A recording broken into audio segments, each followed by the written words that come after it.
What do you do when protecting the truth means becoming the enemy of your own workplace? My name is Marcus Rivas. I'm 44 years old, and I've spent nearly 2 decades managing warehouse operations in Houston, Texas. In this business, the rules aren't just checkboxes on a clipboard. They're the thin line between safety and disaster. For years, I was proud of the system we ran. No violations, no excuses. Every label mattered. Every shipment was traceable. That's the kind of discipline you carry with you when you've built something from the ground up. But all of that began to change the moment Derek Monroe took over. He was young, charismatic, the kind of guy who calls regulations suggestions and sees experienced workers as obstacles. At first, it was just small changes, slight delays in documentation, manual overrides in the system. But in this line of work, you don't need to see a fire to smell smoke. This story isn't just about warehouse fraud. It's about how far someone will go to silence the people who still believe in doing the right thing. If you believe truth matters, even when it costs you, stay with me. And if this story resonates, consider liking, commenting, and subscribing. I started at Bayfront Distribution Co. when I was 26. Just a guy with a warehouse badge, steel-toe boots, and a quiet determination to do things right. Over time, I earned my place, first as shift supervisor, then operations lead. For 18 years, I helped build a system we could trust. Our cold storage logs were accurate to the minute, our expiration labels double-checked by human eyes even, after software cleared them and our safety audits. Flawless for 7 straight years. I wasn't flashy, but I was reliable. Management knew it. So did the union. I trained new hires, ran emergency drills, coordinated with shipping partners. I had the kind of institutional memory you can't teach. Then came Derek Monroe. He walked into Bayfront with a pressed shirt, a perfect haircut, and a PowerPoint presentation about streamlining the supply chain. Said he was here to modernize the workflow. The corporate office adored him. Young blood, Ivy League, MBA, all charm, no grit. At first, his changes looked harmless. He suggested eliminating redundant log entries, merged a few quality control steps into one dynamic checkpoint, cut back inspection times per pallet by 40%. It sounded impressive on paper, but paper doesn't catch salmonella. People do. Derek began questioning protocols he didn't understand. Why document internal temperatures twice per shift? Why quarantine full pallets when only 2 units failed temperature checks? He talked a lot about margins, very little about safety, and then he shifted me. After nearly 2 decades overseeing floor operations, Derek reassigned me to a newly created role, Process Optimization Advisor, a title that sounded important, but came with a desk in the far corner and no real authority. I was no longer part of the day-to-day handling of shipments or receiving. I wasn't consulted about floor operations. My ID badge still opened every door, but the message was clear. We want your experience, not your interference. That should have been the moment I pushed back harder, but I told myself to be patient. Maybe he needed time to learn. Maybe I was just being territorial. Maybe this was the evolution of the industry and I needed to evolve with it. But the first time I noticed a truck leave the dock with boxes I'd flagged as review required, and no one could tell me why, I felt it. That old, quiet instinct. The one you develop over years of doing things right. Something wasn't right here. And Derek wasn't just changing procedures. He was rewriting the rules. It started with subtle inconsistencies, things that wouldn't raise alarms on their own, but together formed a pattern I couldn't ignore. 1. Morning. I noticed a pallet of frozen poultry on the loading schedule. It had been cleared for shipment to a major grocery chain in San Antonio. But I clearly remembered that same lot being flagged the previous week for potential temperature exposure. When I checked the system, the original inspection note was gone. In its place was a short entry marked Verified Expedited Rotation. No initials, no timestamp. Just gone. A week later, We received 2 large shipments of packaged produce that should have gone through full sanitation logging. The logs were there, sort of. They were copy-pasted. Same wording, same times, different product IDs. And when I asked one of the floor team leaders, Javier, if he'd completed the sanitation cycle himself, he hesitated, said, "Derek said he'd log it since we were short-staffed. Javier's a good guy, sharp." But that look in his eyes, he knew something wasn't sitting right either. I began noticing more of these quiet changes. Labels printed in batches overnight instead of at shipping. Packages moved between storage zones without updated digital trails. Inventory reports showing identical figures for 3 consecutive days. An impossibility in a facility that processed over 60 tons of goods a week. I brought it up to Derek, diplomatically at first. "Just want to make sure we're not overlooking any gaps in the system," I said. He smiled, leaned back in his chair, and replied, "Marcus, you're a legacy guy. I respect that. But these new workflows are data validated. It's not like the old days where you had to eyeball everything."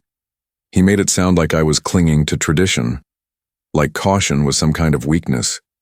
But he hadn't spent nights tracing the source of a recall or fielding phone calls from a health department asking how spoiled cheese got cleared for school lunch programs. What frustrated me most wasn't just the changes, it was the culture shift. People stopped asking questions.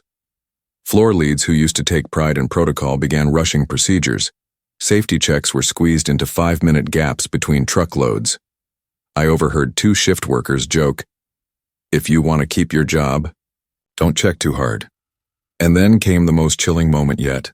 An email hit our inboxes. Reminder, all safety-related concerns should be routed through central operations for alignment before submission to compliance. Translation, don't report anything until Derek filters it. I sat at my desk that night and began building a private log. I documented every irregularity I'd seen over the past month.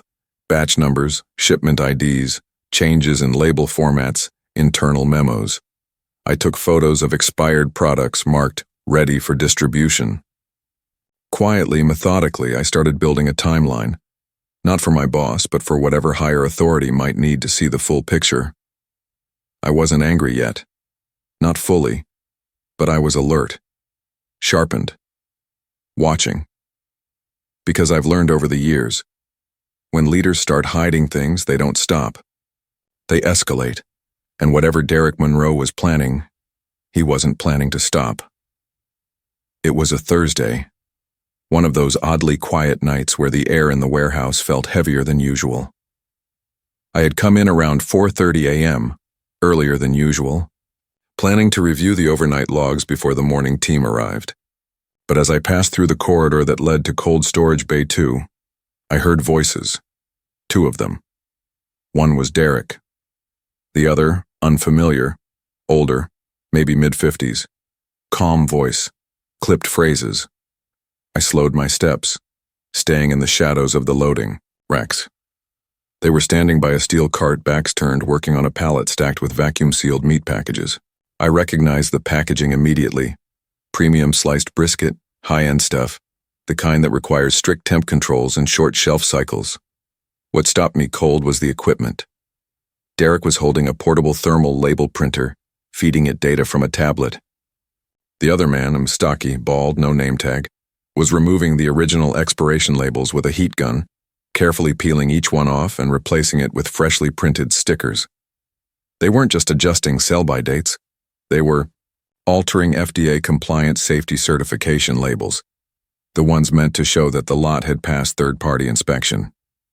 And that's when it hit me. They were faking federal clearance. I crouched behind a stack of crates, heart pounding. I couldn't believe what I was seeing. Derek scanned each original label with a handheld device, tapped the tablet, then printed, and applied a new label with different dates, extending shelf life by 9 to 12 days.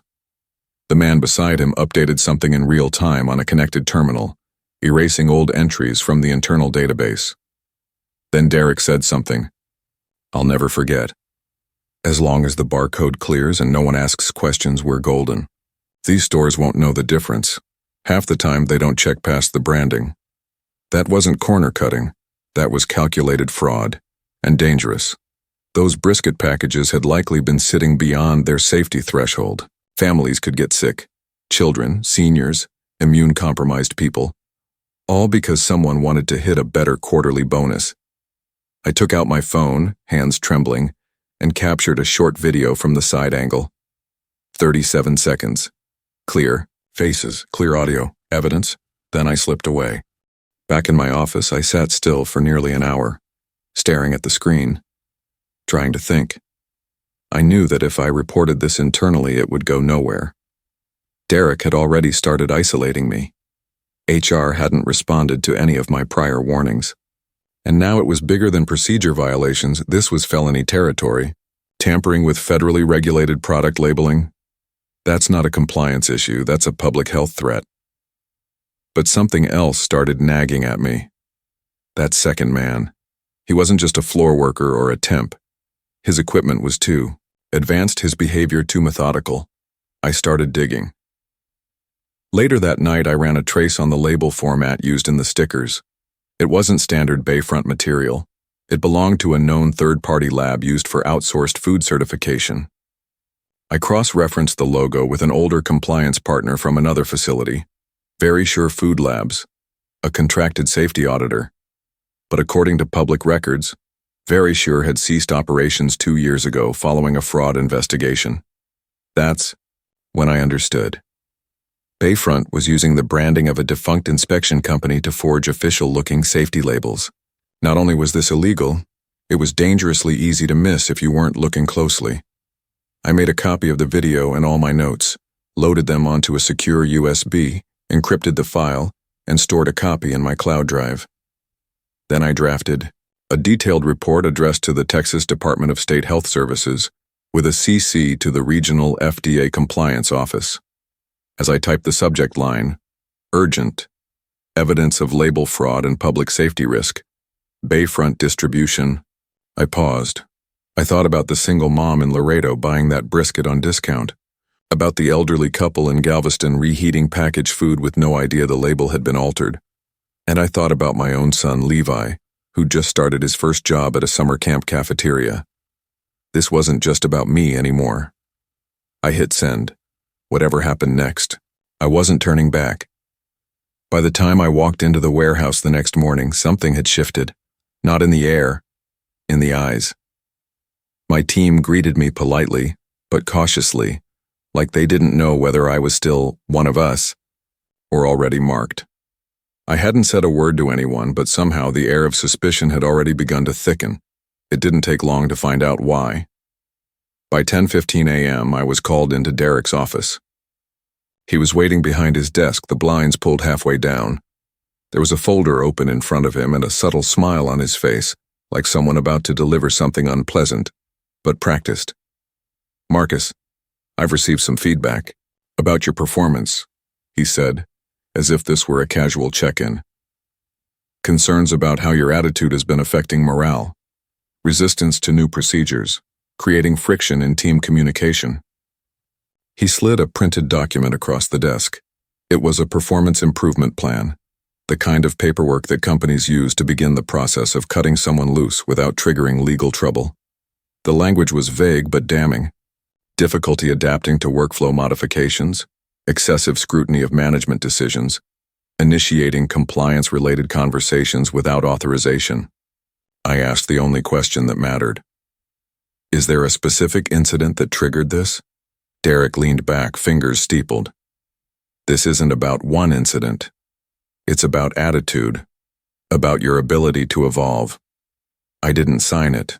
Instead, I took the document, nodded respectfully, and walked out. But I knew what this was. Retaliation. Not overt, not yet. Just enough pressure to push me out or force me to back down. Later that day, my email access was limited to internal memos only. My login to the inventory audit software was disabled, pending restructuring. I checked the employee portal. My job title had quietly changed from Senior Ops Supervisor to Compliance Liaison Interim. The message was clear: stop digging or you'll be replaced. That night, I updated my report to the FDA and State Health Department. I included the PIP, the conversation with Derek, screenshots of system access changes, and a brief summary of prior complaints that had been buried by HR. I also flagged that this was not just an internal risk. It was a case of corporate retaliation against a whistleblower. Then came the final signal that I was officially being sidelined. The next morning, my badge no longer opened the main warehouse floor. Only admin-level rooms, HR, and the break room. The places where you can exist, but not influence. A ghost in your own building, but what Derek didn't know, he couldn't have known, was that I wasn't working alone anymore. That same evening, I received a short, encrypted email from an address I didn't recognize, junioract.bayfrontamailproton.net. Subject line, "You're not crazy. You're not the only one." Inside was a single sentence. "I have access to the internal memos, and I know what they buried last year." Attached was a document I wasn't supposed to see, an internal compliance review marked confidential level 3. It outlined how 2 supervisors at Bayfront's Oklahoma facility had raised concerns about expiration label discrepancies, only to be terminated within 2 weeks of submitting their reports. The reason listed for both? Failure to align with operational strategy. I read that line twice. It wasn't just Derek. It was the company. And I wasn't just fighting for my job anymore. I was fighting to expose a system designed to silence anyone who chose ethics over efficiency. After reading that confidential memo from the junior accountant, something in me hardened. This wasn't just one corrupt manager cutting corners. This was a pattern, a quiet policy of calculated risk, rewarded, reinforced, and replicated. And the cost, public trust, consumer safety, and the livelihoods of anyone who dared ask questions. Needed more. I replied using the same encrypted channel. "Can you prove it?" The response came within hours. What I received next was a bombshell, a chain of internal emails between Bayfront executives, Derek included, discussing a company-wide pilot initiative aimed at reevaluating shelf viability thresholds in select markets. Their language was slick, sterile, and dangerous.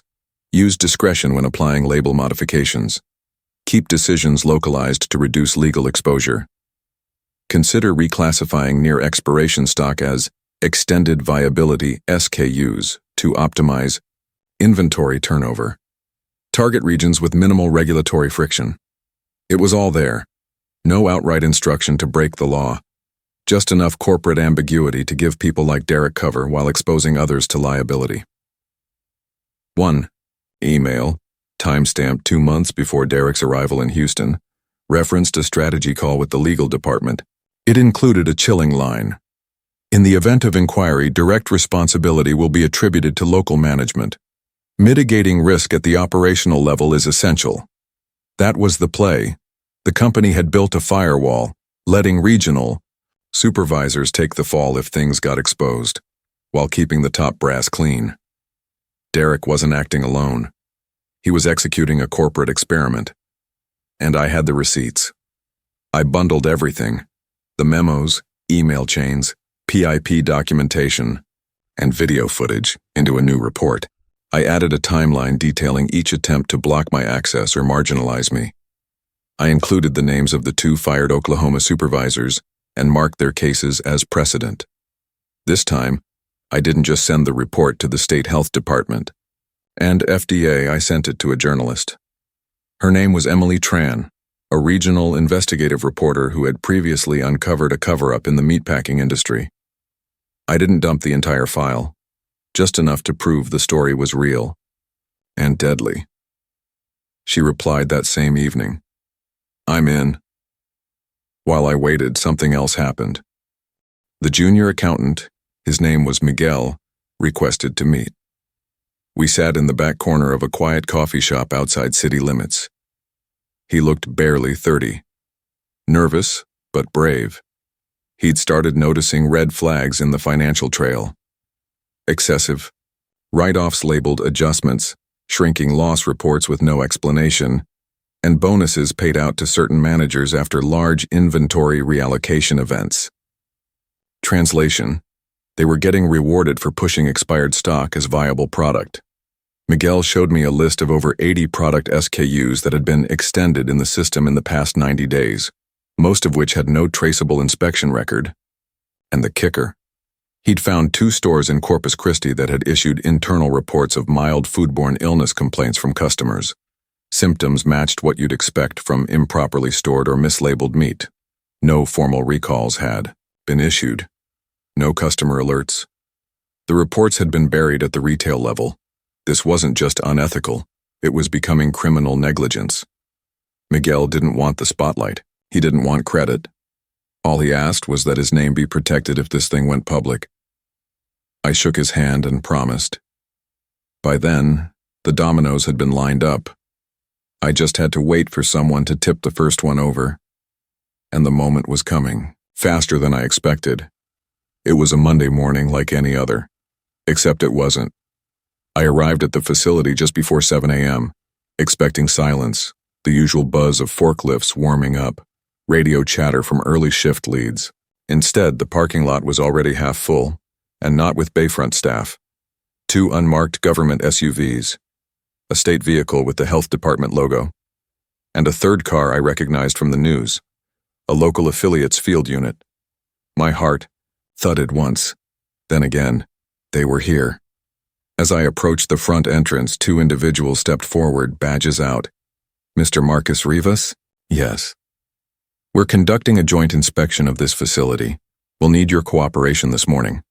You were listed as a primary internal witness in the FDA's documentation. Can we speak with you before proceeding? We sat in the break room, now repurposed into an impromptu command center.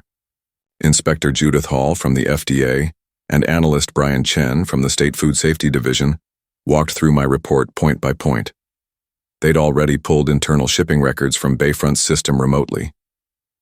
Miguel's list of modified SKUs had matched up with products flagged in separate silent complaints from stores in Corpus Christi, Austin, and Baton Rouge. Mr. Rivas, Inspector Hall asked, can you take us to the specific cold storage section where you witnessed the relabeling process? We walked together to Bay 2. There, in the far left corner, under the pretext of being marked Hold for QA, sat 3 pallets of vacuum-sealed brisket and poultry, all with identical, pristine expiration labels dated 10 days ahead. Same font, same gloss, but slightly different sticker stock than standard. I pointed out the discrepancy. Brian scanned the barcode on one package. These aren't registered in the National Product Registry. They've been manually entered. Inspector Hall nodded. That confirms the labeling fraud. And then Derek showed up. He walked in through the warehouse entrance, perfectly timed like always. Pressed shirt, calm face, trying to look authoritative. The moment he saw the investigators, his expression faltered for a breath, then snapped back into neutral. What's going on here? Hall introduced herself. We're conducting a full inspection related to potential violations of federal food safety labeling standards. We'll need to speak with facility management after our initial assessment. Derek glanced at me, barely, concealing the fury behind his professional tone. I'd like to know who authorized this. Chen didn't blink. This action was initiated under federal authority. Your cooperation is not optional. For the next 6 hours, Bayfront distribution became a scene from a procedural drama. Boxes were photographed, labels peeled back, databases accessed. Every floor supervisor was interviewed. Shipping records were compared against official manifests. Inspectors collected label samples and temperature log backups from the past 90 days, and then the twist hit. One of the FDA techs flagged something during a digital cross-check. The certification code on dozens of recent labels led to a verification agency, Very Sure, which, as they already knew, had been defunct for 2 years. That was the kill shot. Derek tried to spin it as a clerical error. Old templates, from before the transition. We've been meaning to update them. But Hall shut that down immediately. These labels were created with a system that's only existed for 4 months. You didn't inherit them. You generated them. She turned to me. Mr. Rivas, thank you for preserving the chain of evidence. Without your internal timestamps and shipping photos, we may have missed the scope of this. By 3 p.m., the inspection team gathered Bayfront's management in the main conference room. Hall stood at the front and delivered the conclusion with the same calm professionalism she'd shown all day. This facility is being placed under immediate administrative hold. All outbound shipments are suspended. Inventory is quarantined. A full recall will be initiated pending sample results. Further enforcement actions will be determined based on additional findings. Derek sat frozen. And for the first time since this nightmare began, I didn't feel alone. The fallout was faster than anyone expected. By Wednesday morning, the FDA issued an official statement confirming a recall of over 190,000 units of refrigerated meat and poultry products distributed by Bayfront across 4 states. News outlets picked up the story within hours. The evening segment on Channel 7 showed aerial footage of our facility with large white quarantine stickers plastered over the loading docks. By Thursday, Derek Monroe was gone, fired, effective immediately, according to an internal memo sent to all employees. The company's public relations team tried to frame the incident as an isolated failure in regional oversight, but it was too late. Whistleblower protections had already been invoked. My name appeared, anonymized in official reports, but people within the company knew. Some looked at me with quiet gratitude, others with suspicion as if I'd betrayed the tribe. I understood both reactions. More than 40 hourly workers had their schedules cut, and temporary contracts were voided while the facility sat frozen. The consequences weren't abstract anymore. Good people were feeling them. Still, the alternative? Letting the deception continue? Risking more families, more illness, more damage? That was never an option. And then, something unexpected happened. I received a phone call from Clean Bridge Logistics, one of Bayfront's largest competitors. They'd read the story, spoken to FDA contacts, and reviewed my report. The voice on the line said, "We need someone like you to lead a regional compliance overhaul. Someone who understands the system from the inside and who didn't flinch when it mattered." It was surreal. For weeks I'd been made to feel like the problem. Now, the very act that nearly cost me my career was opening doors I never thought I'd see. I accepted the offer. My last day at Bayfront wasn't filled with anger. It was quiet. I walked the length of the warehouse floor one last time, greeting workers I'd trained, passing stations I'd helped design. And I realized, sometimes justice doesn't look like punishment. Sometimes it looks like a clean exit and a better beginning. That weekend, over coffee with my wife and son, we watched the FDA press conference on a small screen in our kitchen. Levi turned to me and said, "So, you really stopped it, huh?" I just nodded, because in the end it wasn't about the job, the facility, or even Derek. It was about refusing to become numb, about believing that doing the right thing, especially when it costs you, is still worth it. When supply chains prioritize profit over principle, the consequences don't always show up in the spreadsheets, but they do show up in people's lives. I've seen it firsthand. As a food safety consultant who's worked with both federal agencies and private sector logistics firms, I can tell you, this wasn't just a story about expired labels. It was a story about courage inside a broken system. About how one man, Marcus Rivas, refused to look the other way when looking the other way would have been safer. Most people don't speak up. They worry about losing their job, their reputation, their future. And often they're right to be afraid. But stories like this remind us that silence has a cost too, and that real accountability begins when even one person is willing to act. If something in Marcus's story stayed with you, let it. And if you've ever been in a situation where staying quiet felt wrong, maybe this story gave you a little more clarity, or even a bit of strength. Let us know what part of the story hit you hardest. Quiet integrity is louder than any speech. Drop that in the comments if you felt it too. And if this kind of truth matters to you, consider subscribing. We're just getting started.